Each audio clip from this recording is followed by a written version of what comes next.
My in-laws were drunk, but even though people around us were whispering to each other, my in-laws didn't seem to care as they kept yelling at me. "Well, I guess it's too late since you're already married. But if you want to be part of this family, you need to show us you have enough money," they said. "Yes, your dad is right. So make sure to give us $1,000 a month as a new bonus," they added. I was stunned by their words. I couldn't believe they would say such things at a wedding reception. I just stared at them, my face going pale. My dad took the microphone from them. "Enough is enough. Don't you realize you're making fools of yourselves?" he said. "My name is Linda. I am a 30-year-old office worker. I am currently dating someone named Larry, who is 32 years old, 2 years older than me. I met him through a friend who was worried about me being single, so she introduced me to Larry. After dating for a year, Larry proposed, and now we are soon to be married. I lost my mother when I was very young, and my father raised me by himself. He worked very hard to take care of all my needs. I didn't have many worries growing up, but losing my mom, who I loved so much, deeply hurt me. Because I lost someone I cared about so much, I was cautious with my emotions. That's why I hadn't really dated anyone since my school days. I even thought it would be okay if I stayed single forever. Then I met Larry. At first, I didn't feel any romantic feelings for him, even though he asked me out many times. Larry really cared about me and was always a gentleman. Slowly, I began to open my heart to him, and we started dating. He kept caring for me, and I felt very happy. He became very special to me, and I started thinking I wanted to be with him forever. Then he proposed, and we decided to get married. Larry understood everything about me and was always kind to me, no matter what.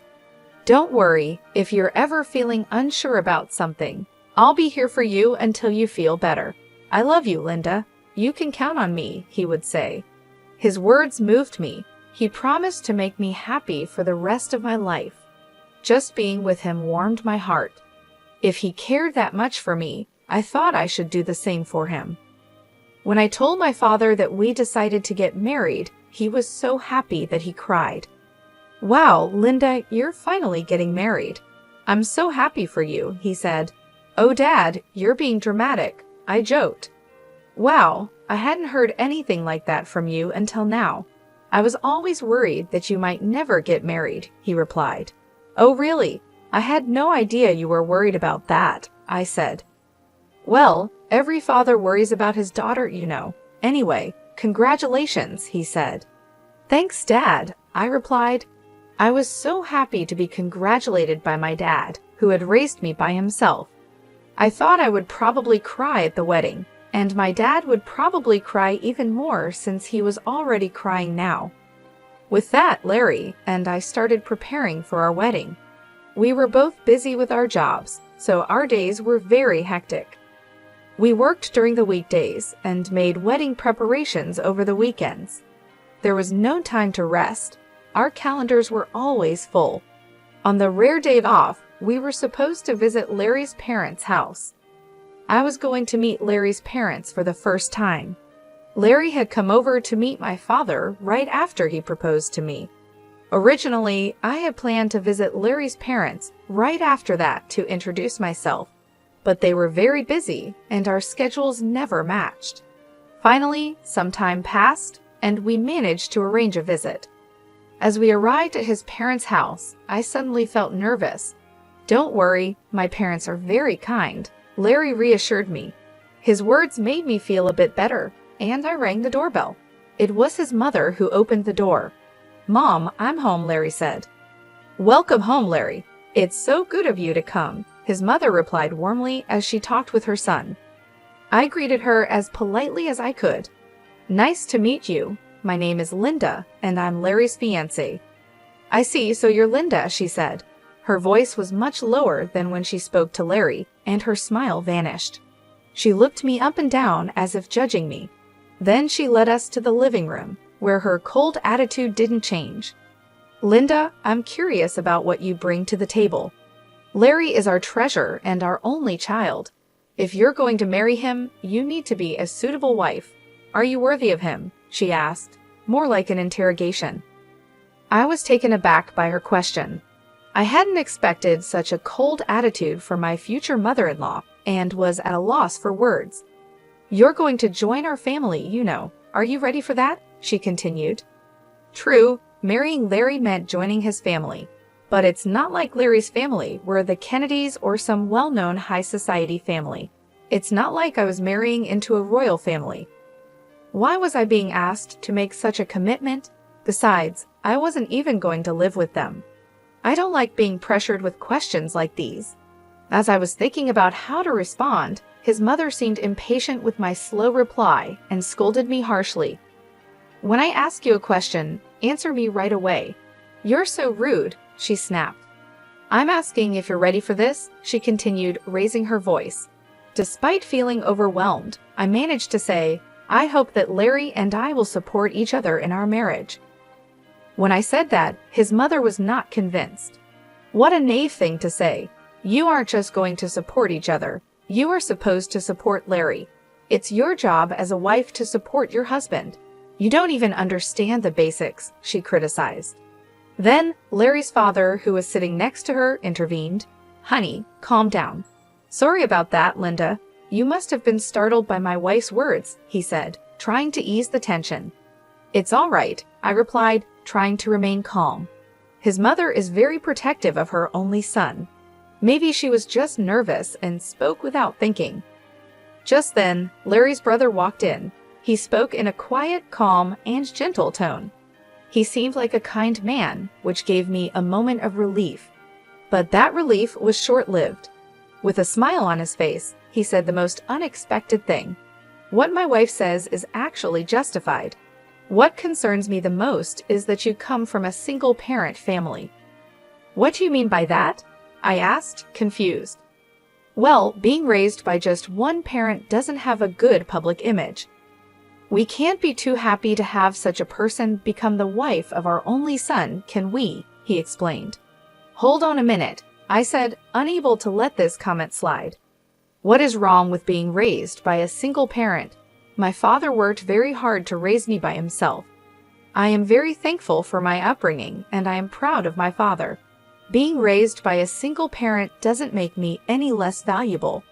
But they still argued, since you were missing one parent, you couldn't have learned how to be a good wife, do housework, and such. I responded, I did a lot of housework to help my father. I can also cook pretty well, so please don't say that.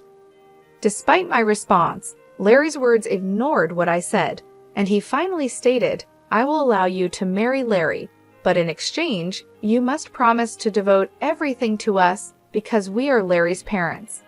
Can you promise me that? What? I was shocked. Wow, since you came here to ask for our permission to marry our son, you do know what your duties are, don't you? Before I could say more, he continued the conversation. I found that my in-laws had completely taken over the conversation, giving me little chance to respond. That night, as I thought more about the marriage, I decided to share my feelings with Larry. Say, Larry, do your parents always talk to people like that? What about it? Larry seemed unfazed. I was surprised that Larry didn't see anything wrong with what his parents had said to me. Well, I mean, the way your parents spoke to me and what they said. Oh, really? Well, they were just talking about whether you were ready for this marriage. I get that your parents are worried about their son's marriage, but I feel like what your parents were saying was a bit too much. Really? Why is that? My parents didn't say anything wrong. Besides, they've given us permission to get married, so don't worry about it.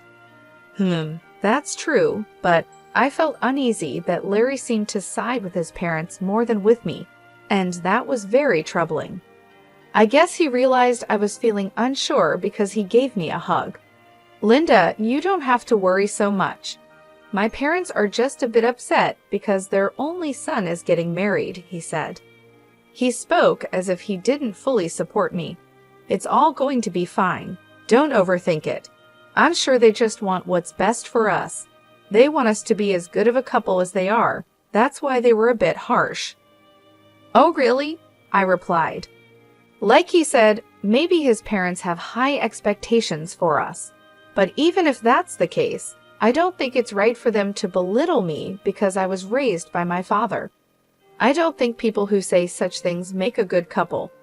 We are the ones getting married, and we should be the focus, not their approval or disapproval.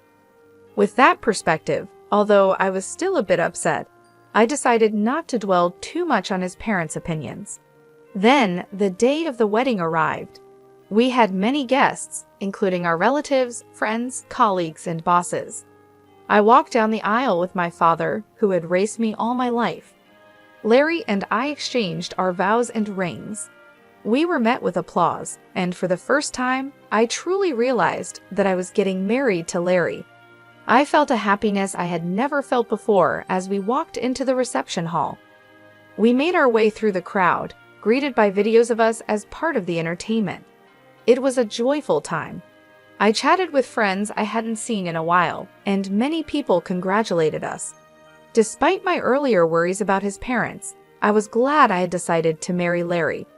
I was glad we decided to have a memorable day. After the ceremony, we planned to officially register our marriage and Frank, and I would become husband and wife. I cherished every moment and felt so happy. Time flew by, and soon it was time for the final part of the event. The bride, groom, and both sets of parents lined up to greet the guests. But I started to feel uneasy because of Frank's parents. We were all supposed to be standing in line, but his parents were wobbly on their feet. If you looked closely, you could see that their faces were bright red. They had drunk too much. Some relatives asked if they were okay. My in-laws were clearly drunk, but we had to wrap up the ceremony and get it over with. The moderator handed the microphone to me and Larry. Suddenly, Larry's mother snatched my hand away from him and yelled at me like a professional wrestler in the middle of a challenge. Listen to me, Linda. After this wedding, you are going to devote yourself to us completely. Prepare yourself because we are going to test you really hard. The guests started whispering to each other, and some even thought it was a joke and laughed. Then, Larry's father grabbed the microphone. Linda, don't you feel embarrassed to wear a dress like that? It doesn't suit you at all. Dear, you should tell her the truth, his mother chimed in. As expected, the whispers among the guests changed in tone. I looked at Larry, hoping he would stop his father's rude comments. But Larry said he couldn't do that, and that his parents weren't doing anything wrong. It became clear he would never protect me from his parents in the future. That was the moment I realized it. I was certain of it, even as the hall buzzed around us. My in-laws were drunk and continued to insult me. Well, you're already married, but if you're going to be part of this family, you need to prove that you have enough money, they said. Yes, that's right, they continued. After you register your marriage at the city hall, you should give us a few $1,000s a month and your entire bonus. I was shocked by their words. I never thought they would say such things at our wedding reception. I just stared at them, feeling my face go pale. My father took the microphone from them. Enough of this. Don't you realize you're making fools of yourselves? He said, though still showing some respect. His parents glared at my father. Why are you interrupting us while we're talking? I knew this woman's father was no good. Single parents are never any good, they said. Why do they talk like this? How dare they insult my father? I thought. My father, keeping his cool, replied, You people are even worse than I imagined. You even refused to meet me because I am a single father. I never thought that someone like you would work for President Scott. President Scott is such a respectable person. I assumed his employees would be decent as well, my father continued. At that, my father-in-law's face turned very serious. How do you know President Scott? He's a business partner of my company, and more importantly, an old friend of mine, my father explained. And speaking of single parents, President Scott was raised by his mother alone. So you just insulted the president of the company you work for.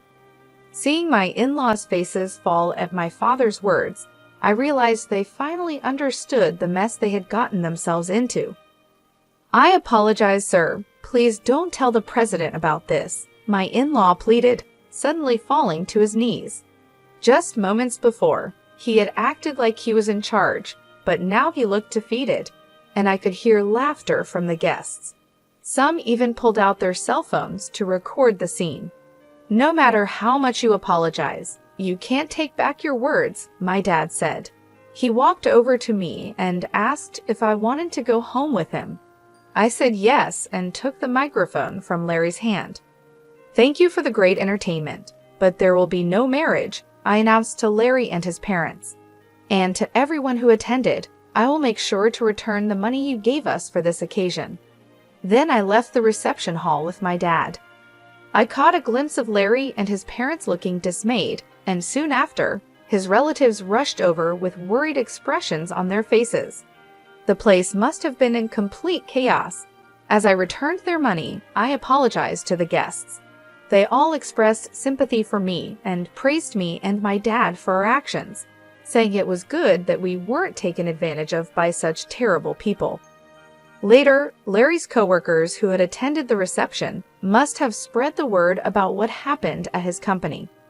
Larry became known for having such unreasonable parents and was criticized for having a weak character. His embarrassment was so great that he resigned voluntarily. And of course, the president of my father-in-law's company found out about the incident. Larry's father was demoted and sent to an insignificant division of the company, transferred to a remote office in the countryside. I heard that Larry's family has been ostracized by all his relatives because of what happened at the wedding. While it's unfortunate, it really was their own doing, and sometimes things like that just can't be avoided. In the meantime, I've been using this opportunity to strengthen my relationship with my dad. We've been spending more quality time together, and it's helped me appreciate all he's done for me even more. One day, he sat me down for a serious talk. "Linda, are you interested in running the business?" he asked, looking at me with a mixture of hope and seriousness. "Do you mean?" I started, a bit unsure where he was heading with this. "Why don't you work towards becoming the president of my company?" he suggested. It was a big step, and he seemed to believe I was ready to take it on. "I'll do my best," I promised him, feeling a mix of excitement and nervousness. I decided then to focus on stepping up my game at work rather than getting entangled in romantic relationships for now. I wanted to prove to myself and to my dad that I could excel and perhaps one day be a great leader like him. Currently, I am deeply involved in learning everything I can at my dad's company. The work is challenging but fulfilling, and I'm determined to make the most of this opportunity. Reflecting on the wedding fiasco, it's clear that Larry's in-laws were quite unreasonable, turning what should have been a beautiful event into a spectacle. Thankfully, since the marriage wasn't officially registered, Linda myself in this scenario was spared from a legally binding mistake. Now, free from any marital ties, and with no looming in-law issues, I can focus solely on my career aspirations. It's a relief to know that out of a chaotic situation came a clear path forward for me. I look forward to what the future holds and am excited about the potential of leading the company. I wish myself all the best and hope that anyone watching this story can take something valuable from it. Thank you for staying till the end. Please consider subscribing if you enjoyed this story, and I hope to see you in the next video.